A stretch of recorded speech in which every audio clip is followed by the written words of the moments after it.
and today I have the privilege of interviewing my good colleague and the head of the senior campus, Berwick Grammar School. So this is Dr Stephen Middleton. Can you start off by telling us a little bit about yourself? Well, thanks Roxanne, and the tables have turned a little bit today because it wasn't so long ago that I was actually interviewing you for a job, and to our great fortune you were able to accept that role. Look, as Roxanne said, my name's Dr Stephen Middleton. I'm the head of Berwick Grammar School, a boys' school, an independent boys' school located just outside Berwick, on the outskirts of Melbourne. And I've been the head of Berwick Grammar School for 3 years now. And prior to that, I've taught predominantly in Melbourne and Sydney in a range of independent school settings.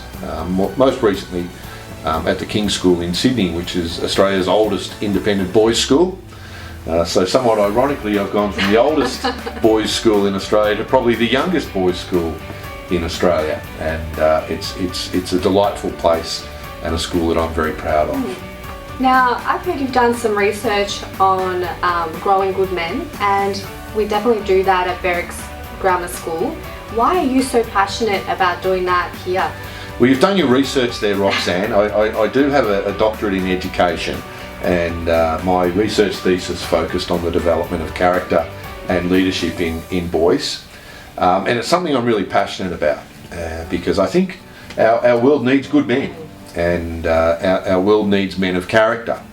And what we try and do here at Berwick Grammar School is appreciate that whilst our job is to prepare boys for examinations, it's also our job to prepare boys for life.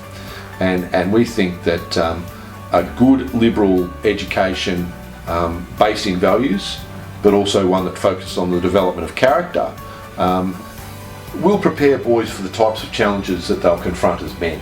Yeah. And not only do we want our boys to leave this school with their excellence in their academic achievements, whatever that looks like for individuals, we want them to leave here with a good sense of what it is to be a man.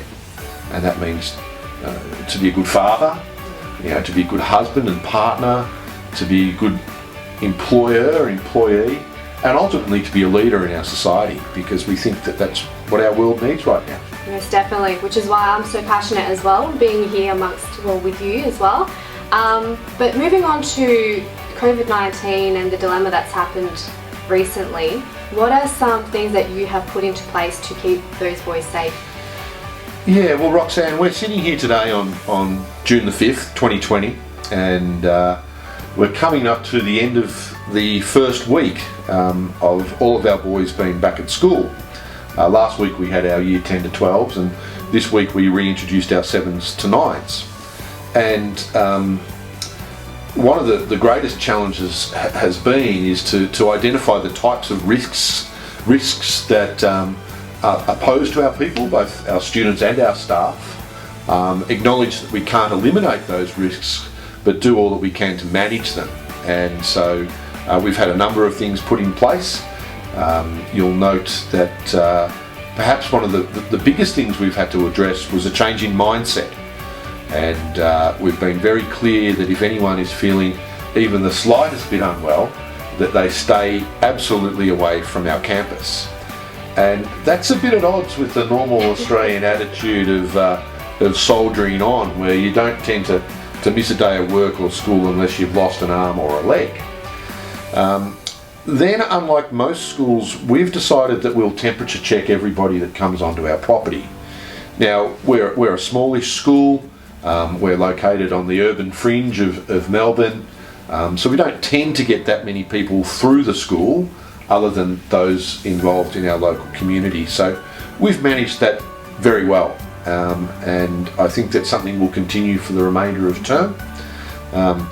If you smell around the school, Roxanne, you'll smell the beautiful aroma of hand sanitizer. Yeah. A liquid gold at the moment. That's right. And we've been encouraging everyone in our community to use that frequently and regularly, and even supplying all of our teachers with their own source of that. So along with the social distancing measures that we've got in place, we've moved staff from offices, we've moved classes to larger spaces when we need to provide that level of distancing between desks and teacher and student. We feel as though we've come a long way in understanding how we can operate in this COVID-19 or post-COVID-19 environment, if you like.